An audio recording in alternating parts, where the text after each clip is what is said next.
नमस्कार दोस्तों, मैं विजय रंजन एक बार फिर से स्वागत करता हूं आप सभी का अपने YouTube चैनल पर। आज हम 10 ऐसे बदलावों के बारे में जानेंगे, ऐसे नियम जो कि बदलने वाले हैं 2021 के शुरुआत से ही, जनवरी 1 से ही शुरू हो जाएंगे, लागू हो जाएंगे। ऐसे बदलाव उन पर चर्चा करेंगे। कौन कौन से हैं वे 10 ऐसे बदलाव जो हमें साल 2021 में देखने को मिलेंगे, उनके ऊपर हम चर्चा करेंगे। एक एक कर हम देखेंगे उन सभी 10 बदलावों को। तो आइए शुरुआत करते हैं और देखते हैं वे बदलाव कौन से किए जा रहे हैं। पहला जो बदलाव है वह कॉन्टैक्टलेस कार्ड से संबंधित है। वैसे यूजर्स जो इस तरह के कार्ड का इस्तेमाल करते हैं उनके लिए एक तरह से अच्छी खबर है। कॉन्टैक्टलेस कार्ड है क्या? यह एक ऐसा कार्ड है जो एटीएम की तरह ही होता है, लेकिन उसमें पिन की आवश्यकता नहीं पड़ती है। आपको पिन डालने के लिए किसी भी मशीन को टच करने की आवश्यकता नहीं होती है। और इस कार्ड को इसलिए यूज किया जा रहा है ज़्यादा अभी के समय में, क्योंकि कोरोना का दौर चल रहा है और लोग जो है संपर्क में आने से बचना चाहते हैं। इसलिए सरकार ने इसके ऊपर यह कदम उठाया है। पहले इस तरह के कार्ड से पेमेंट करने का जो लिमिट था वो था 2000 रुपये। 2000 रुपये पर ट्रांजैक्शन आप पेमेंट कर सकते थे, खरीदारी कर सकते थे इतने की।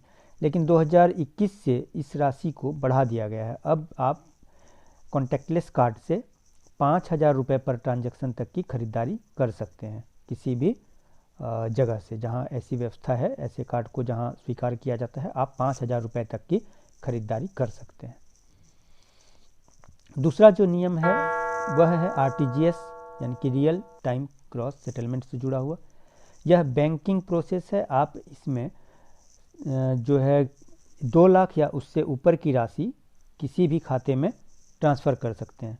यह जो है एक तरह से एक लिमिट होता था, समय होता था इसका, कि आप सुबह 9 बजे से लेकर के शाम के 6 बजे तक की आरटीजीएस ट्रांसफ़र कर सकते हैं। उसके पहले, यानी कि 9 बजे से पहले या 6 बजे के बाद आप ऐसा नहीं कर सकते थे। 2021 में बदलाव क्या किया गया है? 2021 में इस सीमा को, समय सीमा जो 9 बजे से 6 बजे तक की थी, उसको समाप्त कर दिया गया है। अब आप 24/7 कभी भी, मतलब 24 घंटों और 7 दिनों में से कभी भी इस आरटीजीएस को कर सकते हैं। आरटीजीएस का उपयोग आप कर सकते हैं। तो यह एक अच्छी खबर है। तीसरा क्या है? पोस्ट ऑफिस से जुड़ा हुआ नियम है। पोस्ट ऑफिस, हम जानते हैं कि पोस्ट ऑफिस बैंकिंग की भी सुविधा देती है। इसलिए अब जो है इंडिया पोस्ट पेमेंट बैंक के नाम से वह काम करता है। और इंडिया पोस्ट पेमेंट बैंक पहले जो था वो ज़ीरो बैलेंस पर भी आप अकाउंट खोल सकते थे। ज़ीरो बैलेंस भी अगर आपके अकाउंट में होता था तो भी आपका अकाउंट बंद नहीं किया जाता था, ना ही उस पर कोई चार्ज लगाया जाता था। आप बिल्कुल अपनी मर्ज़ी से उसे फिर चालू कर सकते थे या उसको आप रख सकते थे। लेकिन 2021 से नियम बदल दिया गया है। क्या नियम बदला गया है कि 2021 से अब आपको अपने इंडिया पोस्ट पेमेंट बैंक के अकाउंट में मिनिमम 500 रुपीज़ रखने होंगे। अगर आप 500 रुपये अपने अकाउंट में नहीं रखते हैं तो फिर 100 रुपये प्रति माह के दर से आपको मेंटेनेंस शुल्क देना पड़ेगा। इतने रुपए आपसे हर मंथ के हिसाब से 100 रुपये के हिसाब से काटे जाएंगे। इसलिए अब जो जिनका भी अकाउंट है पोस्ट ऑफिस में, उन्हें थोड़ा सतर्क होना चाहिए और 100 रुपये बचाने के लिए आपको अपने अकाउंट में 500 रुपये मिनिमम रखने होंगे। यह इंडिया पोस्ट ने अपने ट्विटर हैंडल पर ट्वीट करके इसकी जानकारी भी दी है, आप वहाँ भी चेक कर सकते हैं। चौथा क्या है? सकारात्मक भुगतान व्यवस्था। यह एक ऐसी व्यवस्था है जो ग्राहकों की मर्ज़ी पर निर्भर करता है, कि अकाउंट होल्डर जो भी हैं बैंक के, उनके ऊपर निर्भर करता है कि वो इसका सुविधा लेना चाहते हैं या नहीं लेना चाहते हैं। इसमें किया यह गया है कि आप 50,000 या उससे ज़्यादा का अगर चेक किसी को निर्गत करते हैं तो आपसे बैंक एक मैसेज के माध्यम से या इंटरनेट के अन्य माध्यमों से आपको पूछेगी कि क्या आपने यह चेक जारी किया है या नहीं किया है। अगर आप कन्फर्म कराते हैं बैंक को कि हाँ यह चेक मेरे द्वारा जारी किया गया है, तो ही वह बैंक पेमेंट करेगी उसे जिसके नाम से आपने चेक निर्गत किया है, अन्यथा वह चेक रोक दिया जाएगा। तो यह एक अच्छी व्यवस्था की गई है। और यह जो है, इसके ऊपर मैंने एक अलग से वीडियो भी बनाया है और क्या क्या इसमें किया गया है वो आप देख सकते हैं। उसका लिंक डिस्क्रिप्शन में आपको मिल जाएगा। पांचवा जो बदलाव किया गया है वह है वाहनों से जुड़ा हुआ, वाहनों में फास्टैग की व्यवस्था जो कि की गई है सरकार के द्वारा, वह अनिवार्य कर दिया गया है। 2021 के 1 जनवरी से यह सभी वाहनों में फास्टैग को अनिवार्य कर दिया गया है। यह नए वाहनों के साथ साथ 1 दिसंबर 2017 से पहले जो वाहन बेचे गए हैं उनके ऊपर भी अनिवार्य होगा। किसी भी वाहन के फिटनेस सर्टिफिकेट या रिन्यूअल के लिए भी फास्टैग अनिवार्य होगा और थर्ड पार्टी इंश्योरेंस लेने के लिए भी फास्टैग अनिवार्य होगा। फास्टैग है क्या? फास्टैग एक कार्ड की तरह है जो कि आपके वाहन के ऊपर लगा होगा और जब भी आप किसी टोल टैक्स से होकर गुजरेंगे तो वहाँ का जो भी निर्धारित शुल्क होगा वो आपकी इस कार्ड को स्कैन कर आपके अकाउंट से या आपके वॉलेट से डेबिट कर लिया जाएगा। आपको वहाँ ज़्यादा समय रुकने की ज़रूरत नहीं होगी। इससे क्या होगा, जाम से बचेगा और भी बहुत सारा जो है समय बचेगा लोगों का। तो इसको मद्देनज़र रखते हुए ऐसी व्यवस्था की गई है। छठा जो है वह है सरल जीवन बीमा, जो कि एक बीमा से संबंधित है। IRDAI जो कि बीमा नियामक कंपनी है, उसने अन्य सभी कंपनियों के ऊपर, सरकार की तरफ से यह किया गया है, जो कि सभी कंपनियों के ऊपर एक अनिवार्यता है कि आप जो है 1 जनवरी 2021 से अपने अंदर सरल जीवन बीमा को लॉन्च करें अपनी कंपनी के अंदर और सभी ग्राहकों के लिए उपलब्ध कराएं। यह 18 से लेकर के 65 वर्ष के लोगों के लिए होगा और यह बीमा जो है 5 लाख से 25 लाख रुपए तक का होगा और 50,000 के गुणक में रहेगा। इसे बेचना हर बीमा कंपनी के लिए अनिवार्य कर दिया गया है। सातवां जो है वह है व्हाट्सएप को लेकर के कि व्हाट्सएप जो है पुराने फ़ोन पर अब नहीं चलेगा। पुराने फ़ोन, ऐसे फ़ोन जिनमें एंड्रॉयड 4.0.3 ऑपरेटिंग सिस्टम या उससे नीचे का वर्जन होगा, उसमें यह फ़ोन नहीं चलेगा। कम से कम 4.0.3 से ऊपर का होना चाहिए सिस्टम, तो भी उस पर व्हाट्सएप चलेगा। आईफोन्स के लिए भी यह लागू होता है। वैसे आईफोन जिनमें iOS 9 या उससे ऊपर का वर्जन नहीं होगा, उसमें भी व्हाट्सएप सपोर्ट नहीं करेगा। यह नियम 2021 से लग जाएगा।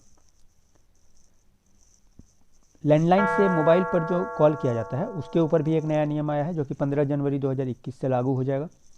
किसी भी लैंडलाइन से मोबाइल पर अगर कॉल किया जाता है तो अब उसके आगे यानी कि मोबाइल नंबर के आगे 0 लगाना अनिवार्य होगा। डायलिंग प्लान में कोई भी बदलाव नहीं किया गया है। जो भी प्लान चल रहा है बस वही रहेगा, लेकिन सिर्फ मोबाइल नंबर के आगे अब आपको 0 लगाना पड़ेगा, तभी आप लैंडलाइन से मोबाइल पर कॉल कर सकेंगे। नौवां बदलाव जो किया गया है वह कार और दोपहिया वाहनों को लेकर के है। जनवरी 2021 से बहुत सारी 4 व्हीलर कंपनियों ने अपने वाहनों की कीमत में 5% तक की वृद्धि करने की घोषणा की है। गाड़ियों का जो रेट है वो 5% तक बढ़ जाएगा। और यह जो हीरो मोटोकॉर्प है उन्होंने भी अपने बाइक और स्कूटी में 1 जनवरी से वृद्धि करने की घोषणा की है। तो इस वजह से कार और बाइक दोनों ही महंगे होने वाले हैं।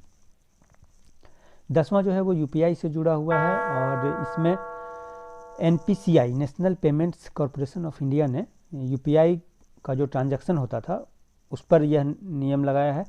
UPI से ट्रांजैक्शन का जो भी कुल वॉल्यूम होगा, मतलब इसका जो है, सबसे पहले तो यह देख लेते हैं कि इसका जो है 3-3 महीने पर इसका कैलकुलेशन किया जाएगा कि कितना ट्रांजैक्शन हुआ और 3-3 महीने पर यह निर्धारित किया जाएगा कि 30% कितना होता है। मतलब कुल जो भी ट्रांजैक्शन होगा 3 महीने में उसका 30% जो भी होगा वह जो वॉल्यूम है वो फिक्स कर दिया जाएगा थर्ड पार्टी ऐप्स के लिए।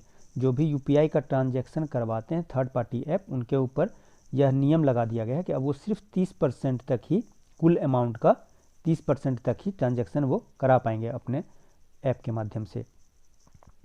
इसका मेन जो प्रभाव है, मुख्य रूप से जो इसका प्रभाव पड़ेगा वह पड़ेगा गूगल पे और फ़ोन पे जो है उसके ऊपर असर इसका सबसे ज़्यादा पड़ने वाला है, क्योंकि ज़्यादातर भारतीय या जो भी लोग हैं जो यूज करते हैं UPI का, वो ज़्यादातर गूगल पे और फ़ोन पे के माध्यम से ही ट्रांजैक्शन करते हैं।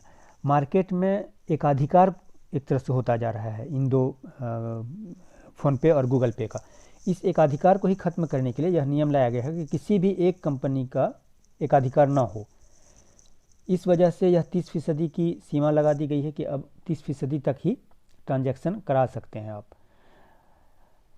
इससे नुकसान या फ़ायदा क्या होगा? जैसे जो अन्य जो भी ऐप हैं, जो थर्ड पार्टी ऐप हैं जो ट्रांजैक्शन कराते हैं, उनको भी मौका मिलेगा, नए ऐप को भी मौका मिलेगा, तो उनका भी यूज करेंगे कस्टमर्स। और कस्टमर्स के ऊपर क्या प्रभाव पड़ेगा? तो कस्टमर्स के ऊपर क्या प्रभाव पड़ेगा इसका भी कोई निर्देश नहीं दिया गया है। इसका एक उदाहरण के माध्यम से हम सिर्फ समझ सकते हैं कि जो गूगल पे या फ़ोन पे का यूज करते हैं, मान लीजिए अगर मार्केटिंग हालांकि होता तो अरबों अरबों रुपया का है, लेकिन फिर भी अगर मान लीजिए ट्रांसफ़र किया जा रहा है 1 लाख रुपए 3 महीने में हुआ ट्रांजैक्शन, तो 1 लाख रुपए का जो ट्रांजैक्शन हुआ उसका 30%, यानी कि उसका 30% जो होगा 30,000 रुपये, 30,000 रुपये का ही ट्रांजैक्शन करा सकेंगी यूपीआई जो गूगल पे है और जो फ़ोन पे है वो। इससे ज़्यादा का ट्रांसफ़र वो नहीं करा सकेंगी। अब एक उदाहरण हम देखते हैं कि मान लीजिए अगर यदि यूपीआई के माध्यम से ट्रांसफ़र जो करते हैं उनमें से 40,000 कस्टमर अगर हैं इसके गूगल पे के या फ़ोन पे के, एक एग्जांपल हम लेते हैं, बस छोटे से मतलब संख्या से हम समझने का प्रयास करेंगे कि अगर मान लीजिए 40,000 कस्टमर हैं और 30,000 तक ही वो ट्रांसफ़र करा सकते हैं, तो बाकी जो 10,000 बच जाते हैं उनको कैसे मैनेज करेंगे वो ये देखने वाली बात होगी कि कंपनी, हालांकि बहुत सारे लोग यूज कर रहे हैं, भारी संख्या में यूज कर रहे हैं फ़ोन पे और गूगल पे को, तो कैसे इसको मैनेज करेंगे वह इन दोनों कंपनियों पर निर्भर करेगा। थर्ड पार्टी ऐप पर ही ये लागू हो रहा है, तो ऐसे ऐप जो जिनके पास पेमेंट बैंक लाइसेंस है उन पर ये लागू नहीं होगा। जैसे पेटीएम या जियो पे, ऐसे जो ऐप हैं जो कि पेमेंट बैंक लाइसेंस रखते हैं उन पर ऐसा कोई भी प्रभाव इस बदलाव का नहीं पड़ने वाला है। लेकिन गूगल पे, फ़ोन पे, व्हाट्सएप पे, अमेज़ॉन पे, इस तरह के जो पे हैं वो एप्लीकेशंस हैं उनके ऊपर इसका सीधा प्रभाव पड़ेगा, और सबसे ज़्यादा प्रभाव गूगल पे और फ़ोन पे के ऊपर पड़ने वाला है। तो अब कस्टमर पर इसका क्या प्रभाव पड़ेगा वह तो आने वाला समय बताएगा, तो हमें इंतज़ार करना होगा। हालांकि अभी 2 साल का जो है 2 इयर्स का वो समय दिया गया है सरकार के द्वारा कि आप 2 साल में जो है अपडेट कर लीजिए अपने आप को, जो भी आपने ट्रांजैक्शन किए हैं उसको आप देख लीजिए कैसे आप मैनेज करते हैं कस्टमर के लिए। इसलिए अभी कस्टमर को कम से कम 2023 तक तो कुछ चिंता करने की बात नहीं है। 2023 के बाद ही देखा जाएगा, तो देखते हैं क्या होता है उसका। बस इस वीडियो में इतना ही, फिर नए वीडियो के साथ हम मिलेंगे, तब तक के लिए धन्यवाद।